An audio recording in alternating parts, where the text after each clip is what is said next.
All right, hey there, I'm Chief Meteorologist Jason Smith here with meteorologist Jennifer Lambers, and we are tracking what's going on with Francine, a hurricane, and made it up to a 100-mile-per-hour system as it came ashore. That is exactly right. And so we were tracking that closer towards 5 p.m. when it made that landfall approach. It was that Category 2 hurricane at that time. Now it's beginning to weaken, expected as it's moving further inland. But we're still expecting more of those impacts here locally. Yeah, and I think a lot of people, when they hear, okay, it's made landfall, okay, we've seen it, all we're going to see. And that's not what that means. Landfall means that that's what it's going to be when the center actually crosses shore in Louisiana, but it'll actually be closer to us later tonight. So our most intense impacts are going to be later, and we're starting to see signs of that on radar and down at the beach right now. Yeah, I wanted to quickly show this one just before we start to lose some of that sunlight that's just barely holding on out there. We're getting closer towards sunset just within the next few minutes here at our local beaches, and that camera, it is shaky out there. Those waves breaking extremely far offshore. It's rough. Just a reminder, double red flag, stay out of the Gulf waters. It is illegal. We've been showing some of the video footage that we've been getting in of some folks that are swimming out there, but please make sure that you're staying out of it. If you see anyone out there, yell at them. Tell them that that is not a smart decision, because they not only put themselves at risk, but they put others at risk too. So just a live view out of the beaches there. Yeah, and the center crossed shore in Terrebonne Parish, and there's no exact city for landfall, but it's essentially the Houma, Morgan City area, because where shore is just a real marshy area and it's very low population density. The core of the storm is starting to get closer to New Orleans, and we're seeing some pretty substantial gusts showing up, especially over the west side of New Orleans, and there probably are going to be some power outages in New Orleans with this. Locally, we're watching out into the Gulf for the possibility of seeing, some real heavy rain bands in our area, and Jennifer, I expect that to start happening pretty soon. We can see the heavy stuff kind of over our shoulder here. That'll be moving in starting around 8 p.m. It looks like, maybe sooner. And so some of the questions that we've been getting here is, how do I prepare? What are we expecting here to wear? What preparations need to take place? And really the biggest things is going to be charging your devices. Make sure you have a way to get any of those alerts tonight, because we have that tornado threat mainly into the overnight hours. Plus also just try and stay off the roadways. Once those rain bands begin to move in, as you mentioned, it's going to be dark, it's going to be rainy, it's not going to be the best driving conditions out there.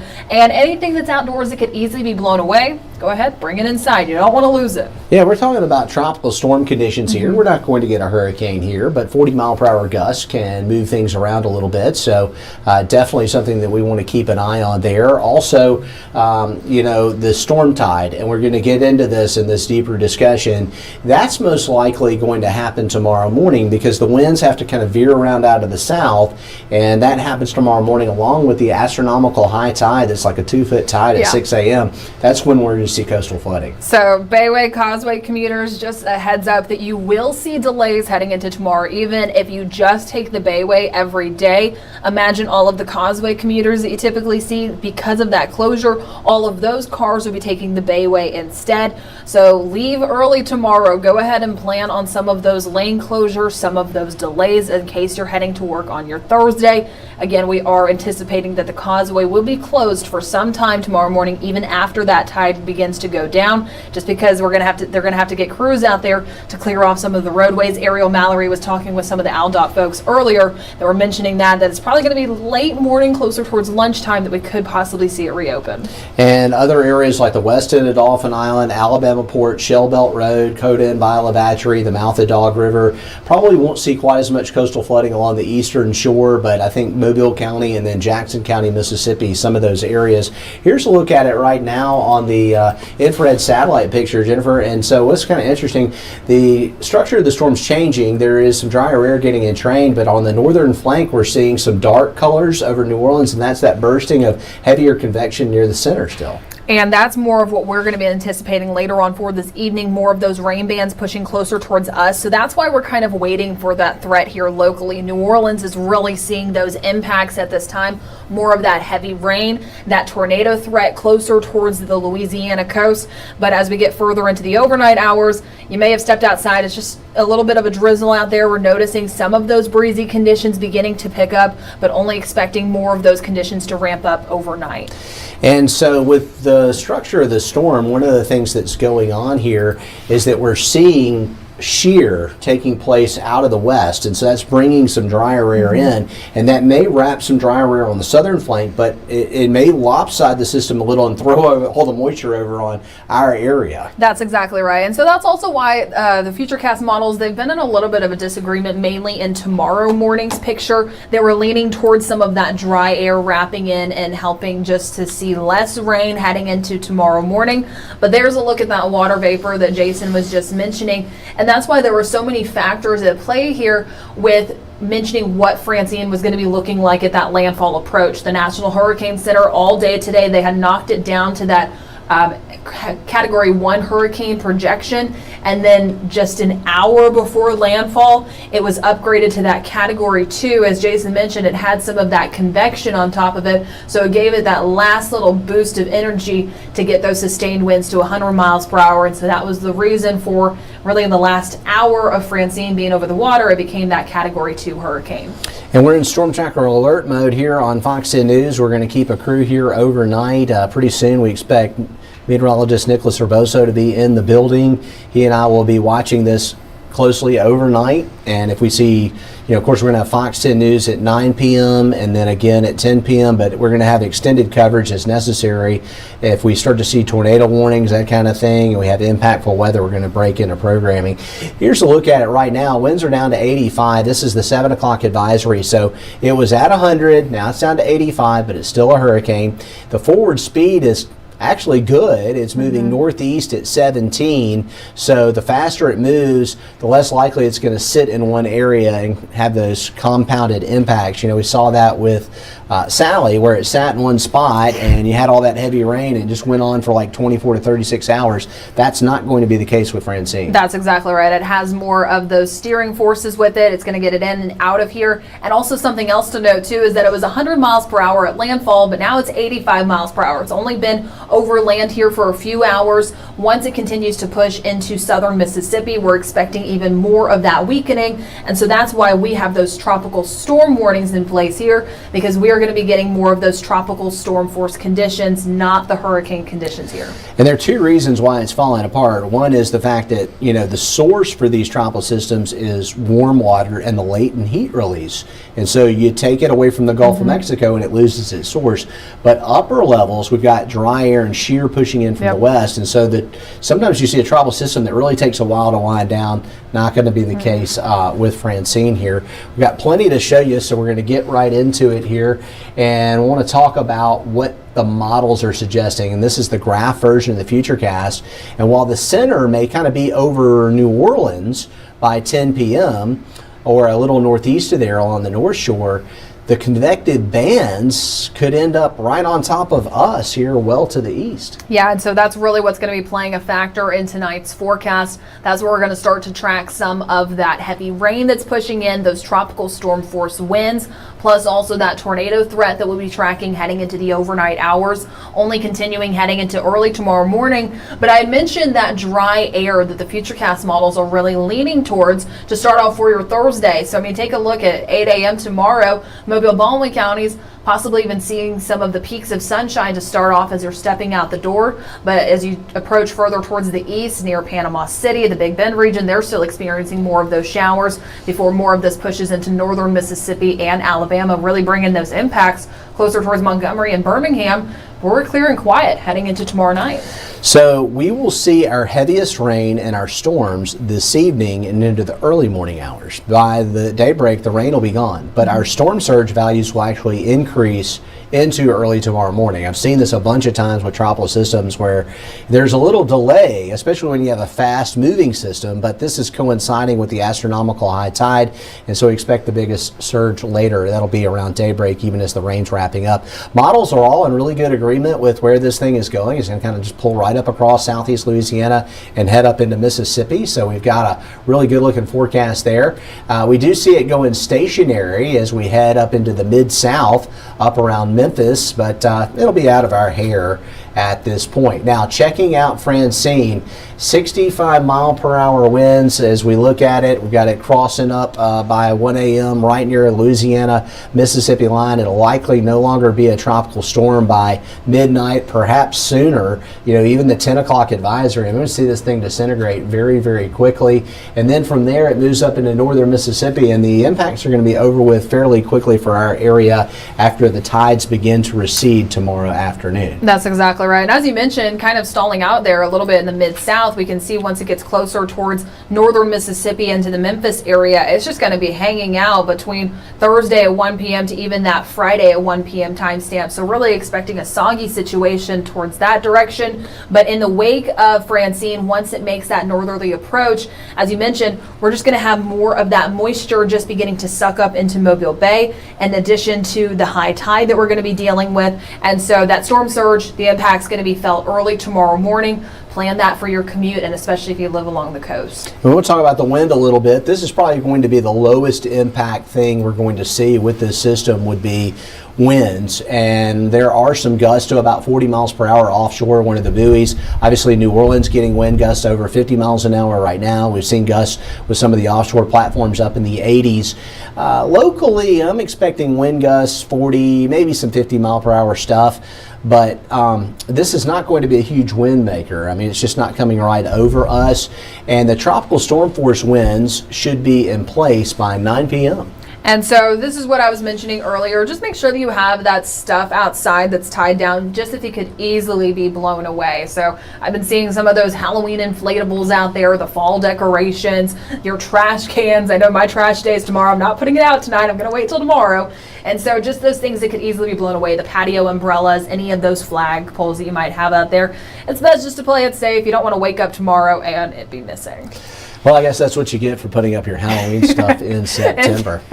I should have known you were going to say that. Oh, yeah, I got to take my shots there, so it's just too early fall for decorations, that. there you go. Fall decorations, yeah, that comes in, like, October. So here's what we're seeing with the wind. It lifts out of here, but we still have the southerly flow. It's going to be persistent tomorrow morning, and that's what actually enhances the tide. You have some swell from the rough surf, but the wind-driven water is what creates surge, and this is really not going to be truly surge in area. It'll be kind of moderate coastal flooding, but that south wind will help pile those waters up, and then the normal high tide around 6, 7. Not a good situation for the morning drive tomorrow. So as far as alerts, we are under a storm surge warning for Jackson County, Mississippi, all the way back around to almost to Lake Charles, right around New Iberia, Louisiana. We're not in a storm surge warning for Mobile County and Baldwin County, but we still expect significant coastal flooding. We got a coastal flood warning, which is not quite as severe, but still significant. And I'm expecting generally 2 to 3 feet on top of that high tide, probably around 2 feet on Dauphin Island, a little higher in places like Biola Battery and along the west side of Mobile Bay. May see a little higher tide along the eastern shore too, but it's areas along the causeway and Dog River and Fowl River, and then down to the south where we normally see a little bit more problems with the coastal flooding with the system passing well to our west. Yeah, so you just want to make sure that you're checking in with meteorologist Matt Barentine and meteorologist Nicholas Herboso early tomorrow morning if you're heading out the door. Just make sure in case you do travel along any of those waterways, or in case you take the Bayway or the Causeway for your commute, check in with them for those road conditions. They'll keep you updated beginning at 4:30 a.m. on Fox 10 News tomorrow throughout the 9 a.m. hour on those traffic conditions, but even keeping you updated through midday for any of those traffic disruptions. So this is one of the official maps here. And again, I don't know if we see 3 to 5 feet, but it's definitely possible over towards Jackson County, Mississippi with that. And we still can see a little water level rise across the Florida Panhandle. So those are some things to keep in mind with some of our Francine graphics. Got to talk about isolated tornadoes, because this can kind of be counterintuitive for people who are new to hurricanes and new to tropical systems. A tornado cannot create a hurricane, but a hurricane or a tropical storm can create a tornado. So we can see isolated tornadoes tornadoes forming around these outer bands. And when that happens, because we've got the spin in the atmosphere, they're normally not super strong. They can be brief, but they can come with little warning. That's exactly right. So that's why it's going to be so important to have a way to get those alerts heading into this evening. You can download the Fox 10 weather app. If you allow it to have your location, you will only get those warnings if you are located within the polygon. Also, just now I was looking at all of these comments on Facebook. In case you have any questions for us, we are following along. We'd love to answer some of those for you. And so we did just get a question. Amber asking if those tornadoes were still a threat heading into this evening. And so we do have that tornado watch that is in effect for our coastal waters. We were seeing some of that rotation offshore earlier. Now, right now, New Orleans and coastal Mississippi are the only ones included in this tornado watch. But something to point out here, that is a separate National Weather Service office. That is going to be the Weather Service office located in Slidell, Louisiana. Ours here locally is really our viewing area. And they had mentioned that we have a high likelihood of having this tornado watch issued since our threats are mainly on the rise heading into overnight, highest potential closer towards midnight, 1 a.m. That's likely why we're seeing our tornado watch potentially be issued here and potentially be issued later. So do just stay tuned with us. Have a way to wake up overnight if any of those tornado warnings are issued. Yeah, I definitely expect it, 9, 10 o'clock and then up through about 1 or 2 in the morning with the possibility of some of those isolated tornadoes. Rain totals about the same. We're still expecting about 2 to 4 inches in the area. We could see some higher totals, some isolated amounts, but because it's moving so fast, I don't think that freshwater flooding is going to be a big part of the system. Now, saltwater flooding from coastal flooding, that's different. We're going to see some moderate coastal flooding, but freshwater flooding is not going to be a huge deal. And just to reassure you, this is not going to be something that will impact the weekend. We are expecting to see good weather as we head into Friday, Saturday, and Sunday. The drier air wrapping in will probably knock our humidity down a little bit.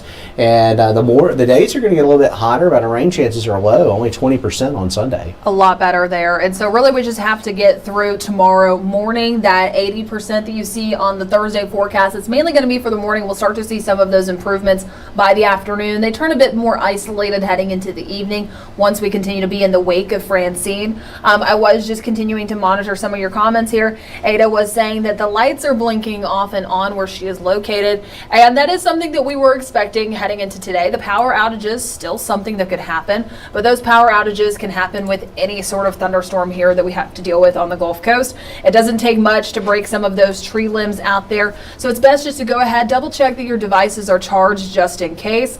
Have a way to get those alerts again, but power outages, they are possible heading into tonight, so it's best just to always be prepared in case we see that. Yeah, and we actually had a traffic accident in the Grand Bay area that knocked down a power pole, I think, there. So some of that is loosely related to the system just from normal stuff going on, unfortunate things, accidents, that kind of a thing.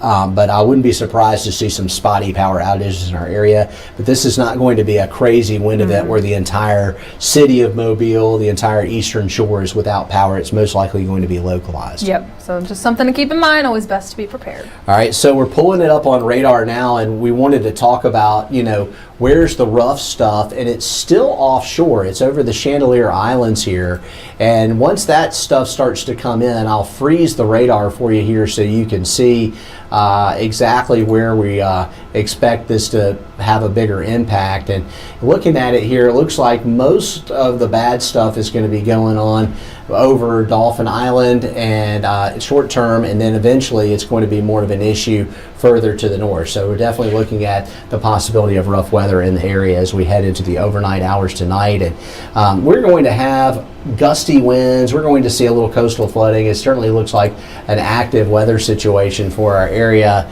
And here's a look at it on high res, so that might help clarify things for you a little bit. The worst of it down way to the south of Pascagoula, where you see that red in the bottom left-hand corner of your screen, that's the worst of it. We will be covering this on our Fox 10 weather app. We're also going to have team coverage tonight at 9 p.m. on Fox 10 News. That's about the time the weather's going to start ramping up.